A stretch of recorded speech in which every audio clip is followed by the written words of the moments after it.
Hi everyone, I'm looks like I'm connecting just a few minutes ahead of time, but hopefully you can both see me and hear me live. So I'm just checking on the on my iPad to see whether you've actually been able to connect with me live. I hope you have. So we are, I think, live. I hope so. It looks very much like it. Anyway, it's Sandy here, and it is time for the new moon rose reading. And it's just been such an incredible time, such an incredibly busy time.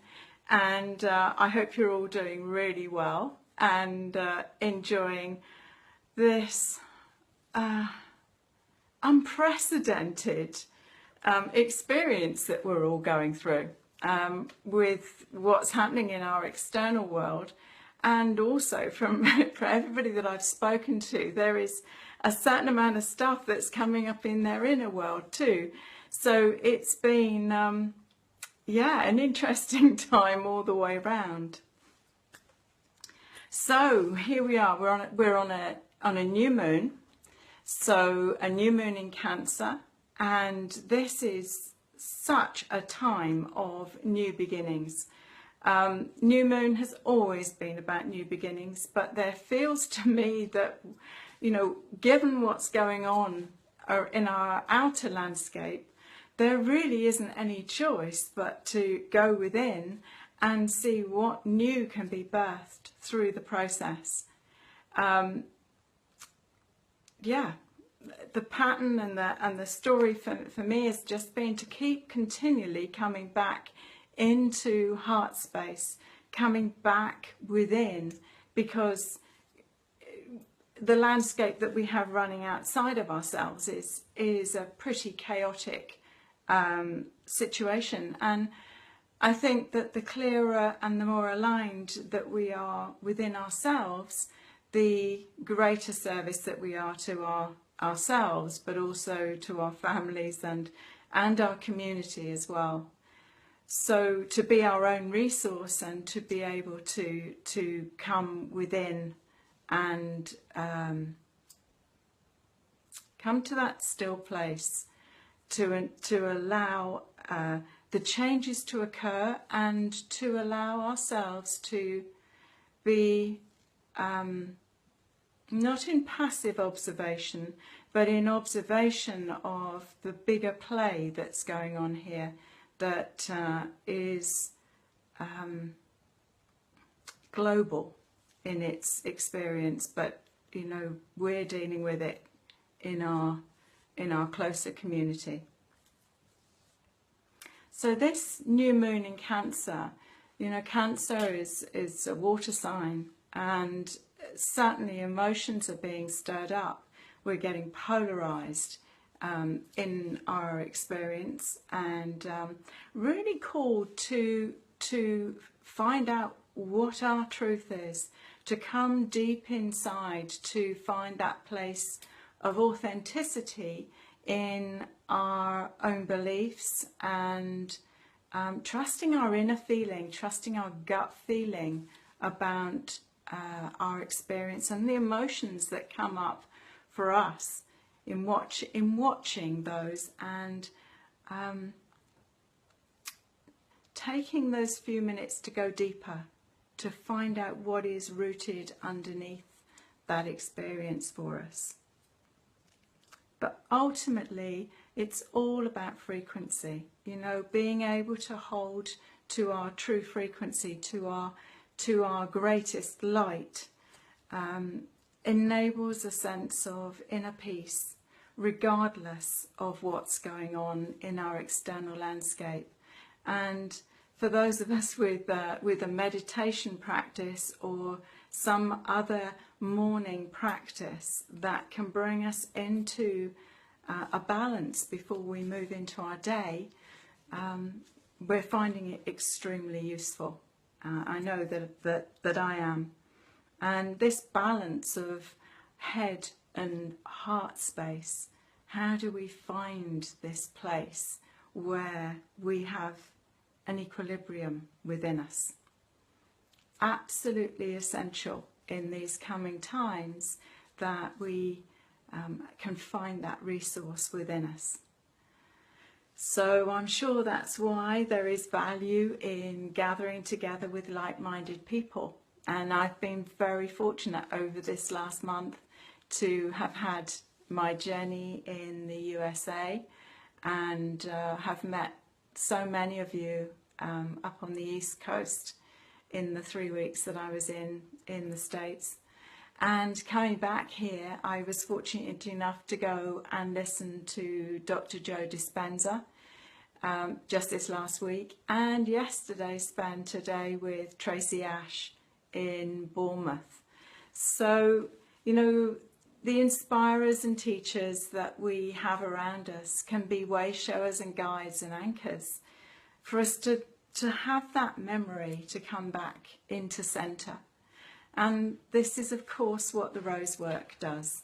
The rose, is pure vibrational medicine for the heart. And her greatest message for us at this time is to continually come back into centre and regroup and be aware of that golden heart in the centre of the rose. You know, for us to maintain that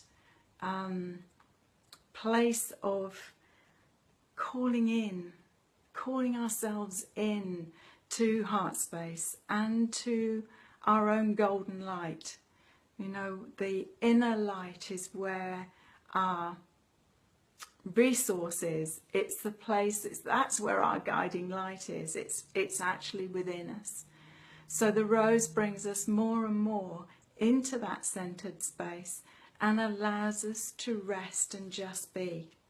So for those of you working with the Rose Oracle, I know you've found it to be a fabulous resource at this time. And the roses, when I was in the US, were very vibrant. They were really calling all those that were in resonance to them to come and play, come and engage, come and connect. So tonight we have a rose reading, and I have drawn the cards just prior to coming live on air. So are you drawn to Rose 1, Rose card 1? Are you drawn to Rose card 2? Or are you drawn to Rose card 3? So they are carriers. They have a message for us, and they are inspirers and guides, and hopefully whichever one you've been drawn to, whichever one you've chosen, will be able to do that for you this evening. So if you've chosen Rose card 1, here she is. This is Rose Angel 11, and I think that this is the first time that she has stepped forward to be drawn in one of the rose readings. Now this is a really interesting rose. The rose angels are the transformers, they're the energy transformers to the wounds of the heart. So there's self-love, there's trust, there's truth, there's forgiveness and surrender. And they work in different chakras of the body, but the 11th rose is this rose, Rose Angel 11. And she opens the heart, she opens the golden heart. And you can see there's an invitation here to step in. Now, I'm going to read from the Rose Oracle book for this card, because the words that she whispered when this particular set came through, I think, are really potent for this time. So, this is the book. So she is Rose Angel 11, and she says, I am the Alpha and the Omega, the start and the finish of your quest. I am simply that I am. Hold me to your golden heart. Let me infuse you with my grace and power. I am all that is, and I hand you the golden key. And it feels to me that this is the opportunity for this new moon to, if you've chosen this card, you know, this rose, to recognize that there is a key within you. And if you step forward, the key will be given you and it will show you the way forward. It will open the doors that you're wanting to open at this particular time. So here she is, Rose Angel 11, and she's Rose Card 1. If you chose Rose Card 2, here is Rose Bagua 2. And this one's come up many times before. She's a really beautiful rose. She's one of the roses that actually wasn't from the Alhambra. This was photographed near to Assisi in Italy when I was staying with friends in San Ginesio. And this rose really called to me. She was sitting in the garden and winked, and I went to photograph her. So this rose from the Rose Bagua 2, is all about relationship. And certainly relationships are really being challenged at this point and also being clarified. So, you know, where is the authenticity? Where is the integrity in our relationships? And that can also be, of course, our relationship to ourselves. So she's calling for us ever deeper to come into that place of knowing ourselves. You know, when we know ourselves, when we take the time to really turn and face ourselves, be able to look at ourselves in the mirror and say, who am I? Then all of our relationships change. And it can take just a subtle change in our perspective of an experience with someone else to actually change the story. And when we change the story, the heart field opens, the heart lightens in a different way. So if you've drawn this rose today, she's calling you to be open to look at things in a different way, or to ask the question, you know, where was I in this? What was the purpose of this? So, beautiful rose, calling us ever deeper into integrity and honour in all of our connections. And if you chose Rose Card 3, we have, let me double check, yes, we have Rose Ma 8. And this again is another new rose that's not come forward in any of our other rose readings. And she is all about creativity. She's actually a David Austin rose. She's called the Lark Ascending. And I photographed her at the David Austin Rose Garden up near Albrighton, Birmingham. And beautifully scented rose, but the whispered words that she brought me were that she was here to inspire us, to open us up to a new level of creative thinking or expressing ourselves in a creative way. And of course, you know, creativity sits in the sacral chakra of the body. That's our procreative center, as well as our center of creative presence in the world. But the throat is a higher octave of this frequency. So it's almost like she's saying, you know, There is a new way coming for you to express yourself. There is a new impulse to be aware of.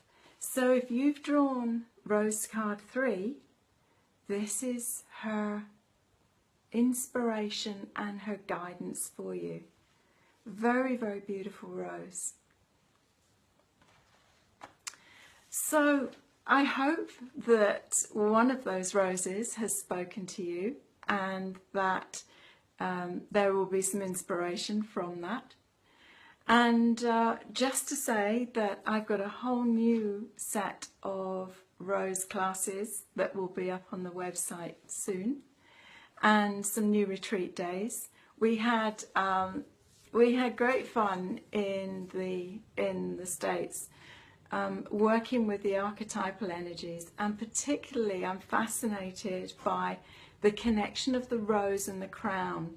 Here in the UK we have a lot of pubs that are called the Rose and Crown, but the more I'm working with this, the more I'm really excited about the fact that, you know, when we come into this place of the rose in the heart, when our heart energies open to reveal that golden center, what is activated is the crown, is this beautiful golden crown with all its jewels. And I'm really loving the exploration with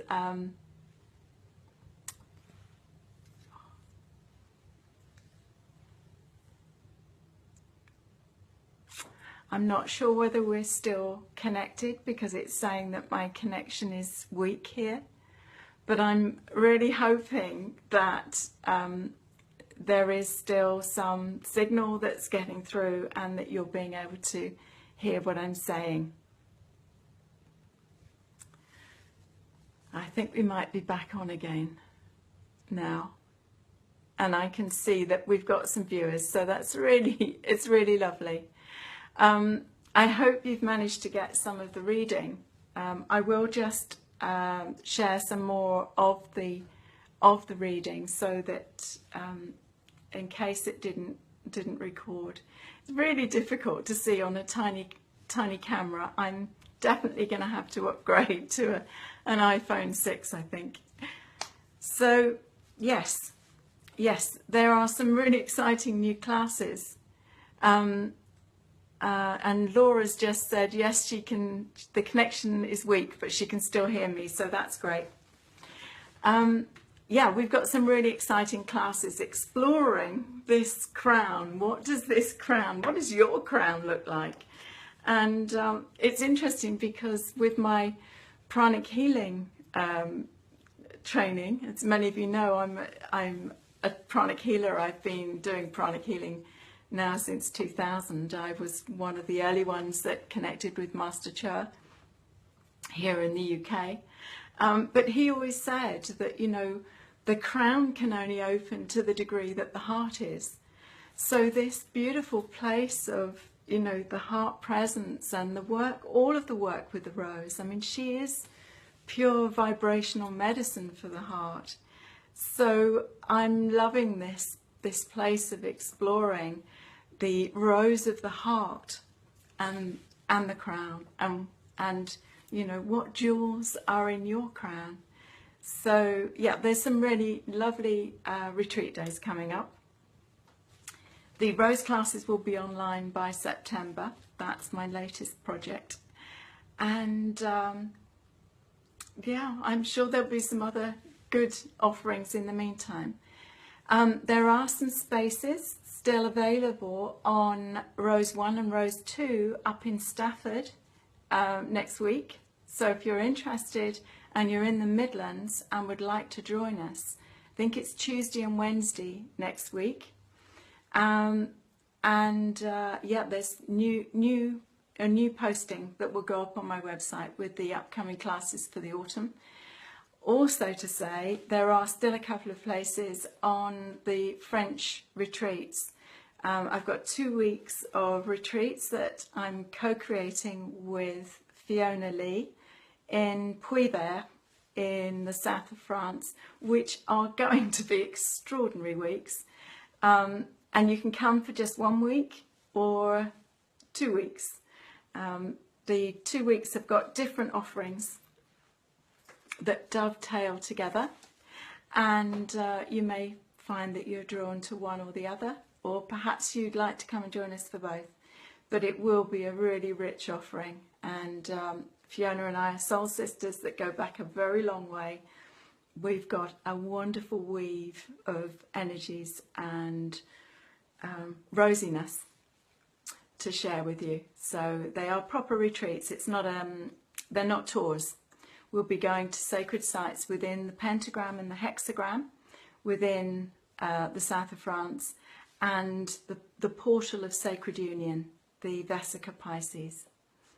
So we've got a magical trip lined up for you. So I send much love and rosy blessings, and I'm really grateful that you felt to join me this evening, and I will be posting the recording as and when.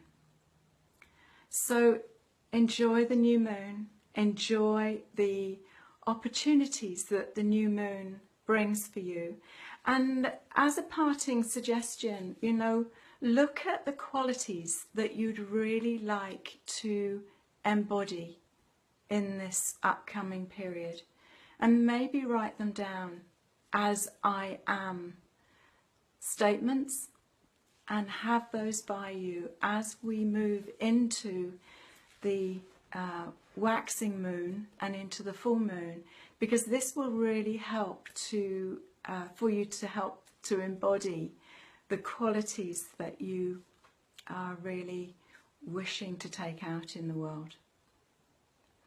And just in case there was any problem with the recording for this new moon, Rose 1 was Rose Angel 11, all about that invitation into the golden heart.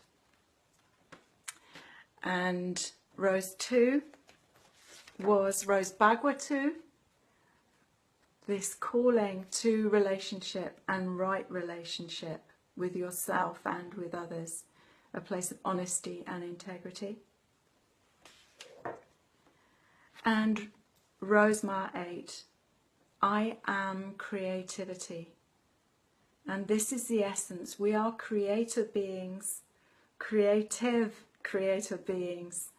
She's calling you to really dive deep into this place within you. So,